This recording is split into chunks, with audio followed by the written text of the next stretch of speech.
अस्सलामुअलैकुम दोस्तों, उम्मीद है आप सब अच्छे होंगे और अपनी प्रिपरेशन बहुत अच्छे तरीके से कर रहे होंगे।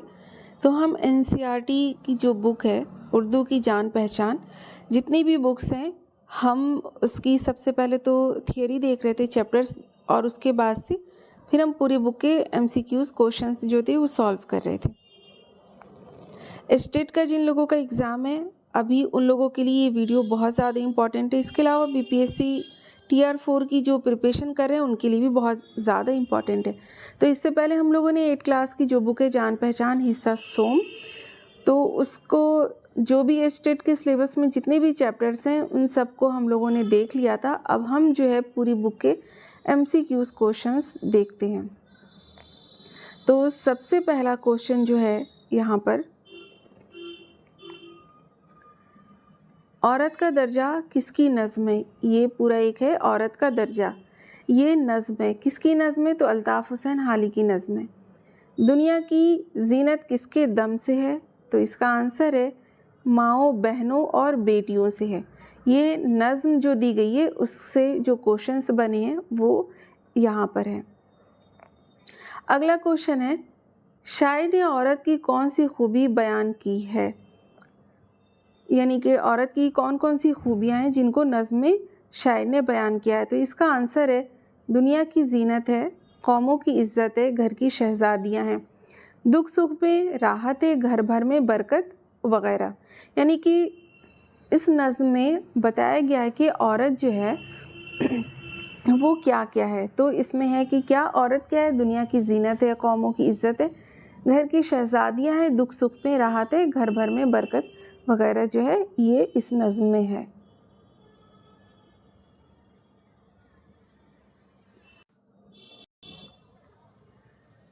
नेक्स्ट क्वेश्चन है आपका, तुम हो तो गुर्बत है वतन, तुम बिन है वीराना चमन।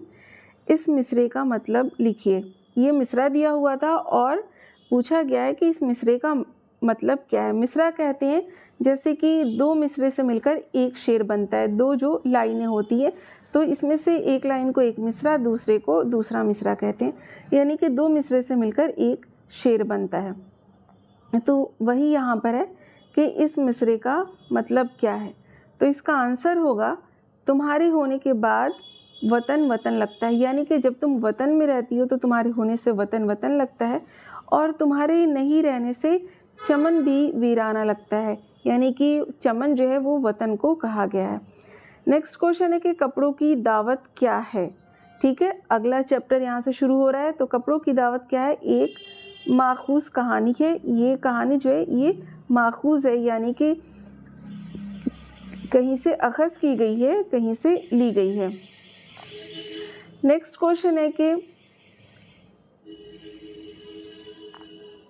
तुम हो तो गुर्बत है वतन, तुम बिन है वीराना चमन। इस मिसरे का मतलब क्या है? ये हम लोगों ने देख लिया था।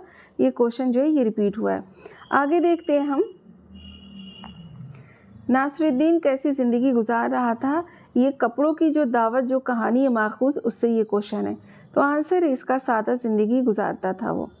बहुत अच्छी और सबक आमोज़ कहानी है। ये आप लोगों को कहानी पढ़नी चाहिए, और जो चैप्टर है उसमें हम लोगों ने कहानी पढ़ी है, तो आप वहाँ जाकर वीडियो देख सकते हैं। नेक्स्ट क्वेश्चन है कि दावत में पहली बार नासिरुद्दीन के साथ क्या सलूक किया गया। ठीक है, तो इसका आंसर है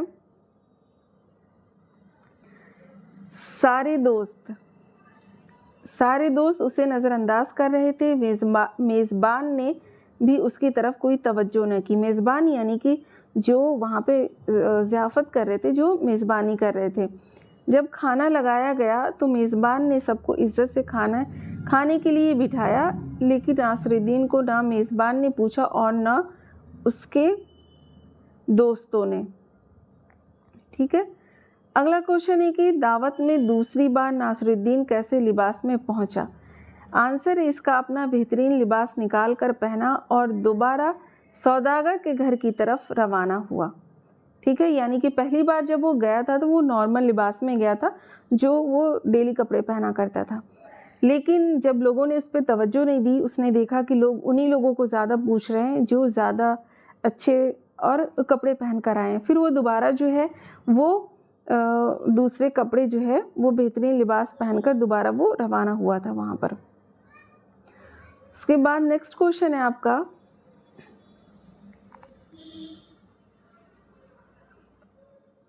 बिलाल सौदागर को नासरुद्दीन पर गुस्सा क्यों आया? इसका आंसर है कि नासरुद्दीन ने काब में से एक बोटी उठाई और उसे मेज़ में, यानी कि उसको मेज़ में रखने के बजाय शेरवानी की जेब में रख लिया। ठीक है, दूसरा लुकमा उसने आस्तीन में डाल लिया। इस तरह उसने अपने कपड़ों को खाना खिलाना शुरू कर दिया। नासरुद्दीन की इस अजीब हरकत को देखकर बिलाल सौदागर को गुस्सा आया। ठीक है, उसके बाद अगला क्वेश्चन है कि नासरुद्दीन ने कपड़ों को खाना खिलाने की क्या वजह बताई? आंसर है इसका, उसने कहा, तुमने खाने पर मुझे नहीं मेरे कपड़ों को बुलाया था। मैं जब मामूली कपड़े पहनकर आया तो मुझसे किसी ने बात भी ना की, लेकिन अब ये कीमती कपड़े पहनकर आया हूँ तो हर शख्स खातिर मदारत कर रहा है। इसका मतलब यही हुआ कि तुमने मेरी नहीं इन कपड़ों की दावत की थी। अब मैं इन्हें खाना खिला रहा हूँ तो तुम नाराज़ क्यों हो रहे हो? यानी ये एक ऐसी सबक आमोज़ कहानी है जिसमें ये चीज़ बताई गई कि इंसान जो है, इंसान की इज़्ज़त वो बहुत सारे लोग जो हैं, बहुत सारे लोगों की इज़्ज़त उसके कपड़े, उसके पहनावे से करते हैं। अगला क्वेश्चन है, अभी इसका आंसर है कि मैं तो पहले भी वही था जो अब हूँ, फिर तुमने उस वक्त मेरी तरफ क्यों नहीं देखा? ये नासरुद्दीन उनसे क्वेश्चन करता है कि ऐसा था, जब पहली बार आया मैं कपड़े पहनकर तो तुम लोगों ने मुझे नहीं देखा, और अब अच्छे कपड़े पहनकर आया हूँ तो तुम लोग मुझे देख रहे हो। ठीक है, उसके बाद अगला क्वेश्चन है कि सौदागर बेवकूफ़ कैसे अल्फाज है, यानी कि सौदागर और बेवकूफ़ कैसे अल्फाज हैं? तो ये मुरक्कब अल्फाज है। कैसे? सौदा, ठीक है, सौदा एक लफ्ज़ है और गर एक लफ्ज़ है, इन दोनों को मिलाकर सौदागर बना है। ठीक है, उसके बाद अगला क्वेश्चन है, लोकगीत क्या है? तो ये एक मज़मून है, लोकगीत के नाम से एक मज़मून है, जान पहचान जो बुक है, हिस्सा सोम, उसमें लोकगीत किसे कहते हैं? आंसर है, लोकगीत उन गीतों को कहते हैं जो आवाम में बहुत मकबूल होते हैं और जिन्हें अक्सर आवाम ही गाते हैं। यानी कि ये गीत जो है वो पब्लिक गाती है, लोग के ज़रिए गाए जाते हैं। जैसे पहले हुआ करता था, अक्सर शादियों में या कोई फंक्शन होता था तो लोग गीत गाया करते थे। अभी भी बहुत जगह पर जो है वो लोकगीत गाई जाती है। अगला क्वेश्चन है, लोकगीतों के मौज़ूआत क्या होते हैं? इसका आंसर है, अवामी जज्बात, उमंगों और तजर्बों पर मबनी होते। यानी कि इसमें लोग जो हैं वो जो इंसान की जो जज्बात होते हैं उस पर बेस्ड होते हैं, उस पर बने हुए वो गीत होते हैं। इसके अलावा उमंगों और तजर्बों पर मबनी होती है, यानी कि जो उनका तजर्बा होता है उसको गीत के ज़रिए वो गाते हैं। अगला क्वेश्चन है कि अवाम में कहाँ कहाँ के लोक गीत मकबूल हैं? इसका आंसर है, कश्मीरी, हरियाणवी लोकगीत, पंजाबी, बंगाली, मालवी, राजस्थानी लोकगीत अपने रक़्स और मौसीकी की वजह से ज़्यादा मकबूल हैं। ये जितने भी हैं, ये राजस्थानी लोकगीत जो है वो अपने रक़्स और मौसीकी की वजह से, यानी रक़्स कहते घूमना, उसको, इसकी वजह से वो मशहूर है। अगला क्वेश्चन है, लोक गीतों में देहात और कस्बात की समाजी ज़िंदगी से ताल्लुक़ रखने वाली किन बातों को पेश किया जाता है? तो आंसर है इसका, खेल खलियान, यानी कि खेत खलियान, यहाँ पर खेत होगा, और खेल वेल के बारे में भी रहता है। खेत खलियान, बैल गाय, नदी नाले, पनघट, कुएँ तालाब, मेलो ठेलो और पैदाइश से लेकर मौत तक हर किस्म का जिक्र जो है मिलता है। ठीक है, खेत खलियान के बारे में भी रहता है।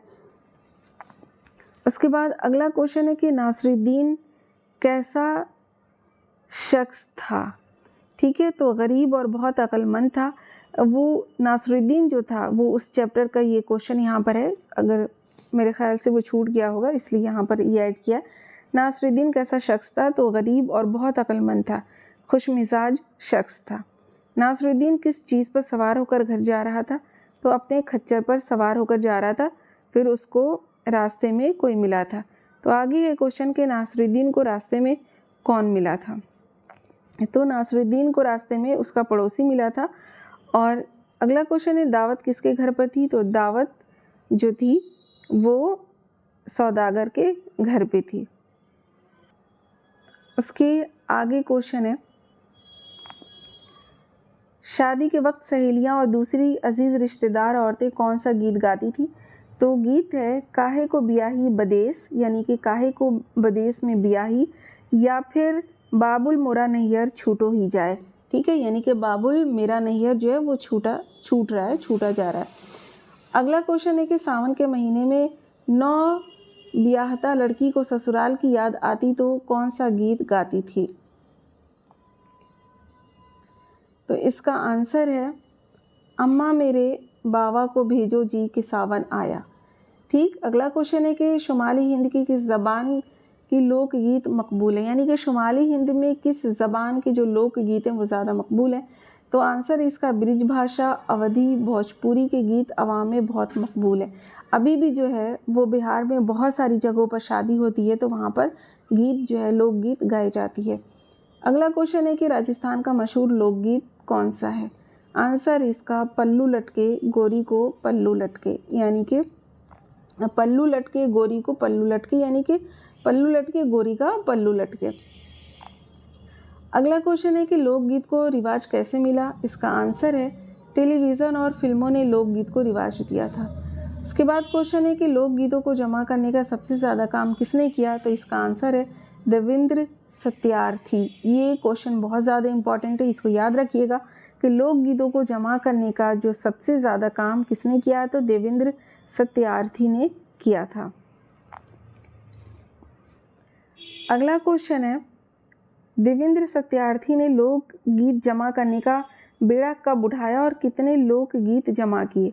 आंसर है कि गांधी जी की तहरीक पर उन्होंने उसका बेड़ा उठाया था और तकरीबन 3 लाख लोकगीत जमा किए। ठीक है। नेक्स्ट क्वेश्चन है कि देवेंद्र सत्यार्थी कौन थे और उनकी पैदाइश कब और कहाँ हुई थी?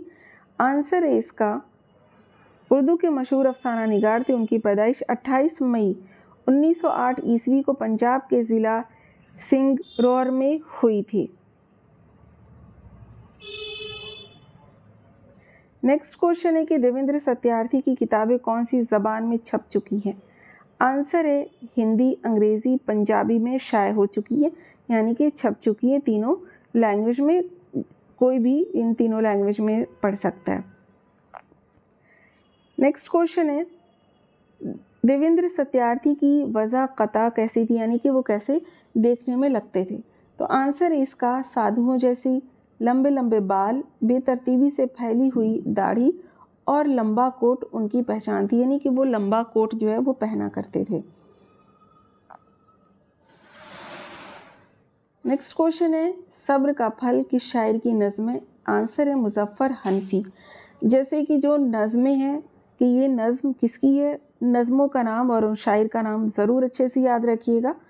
ये क्वेश्चन बहुत ज़्यादा पूछा जाता है। ये अक्सर ऐसे भी क्वेश्चन आते हैं कि बहुत सारे एक साथ अफसाने दिए होते हैं और पूछा जाता है इसमें से नज़्म कौन सी है। ये शायर का नाम दे दिया और पूछा कि ये नज़्म किस शायर की लिखी हुई है। इस तरीके से क्वेश्चंस रहते हैं। नेक्स्ट क्वेश्चन है कि नज़्म में किन फलों का जिक्र किया गया है? तो आंसर है इसका अमरूद, इमली, खरबूजा, शरीफे, कोका बेली, सिंघाड़े। ठीक है, इन सारे फलों का जिक्र किया गया है। अगला क्वेश्चन है छोटे तालाब के अंदर क्या है?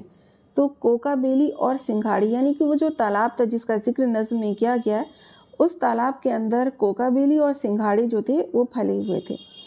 नेक्स्ट क्वेश्चन है सब्र का फल मीठा होता है, इसका मतलब क्या है?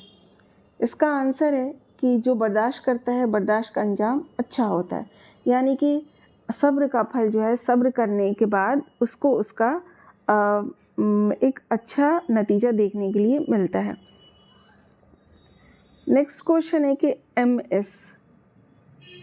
एम.एस. सुब्बालक्ष्मी की नौवियत क्या है।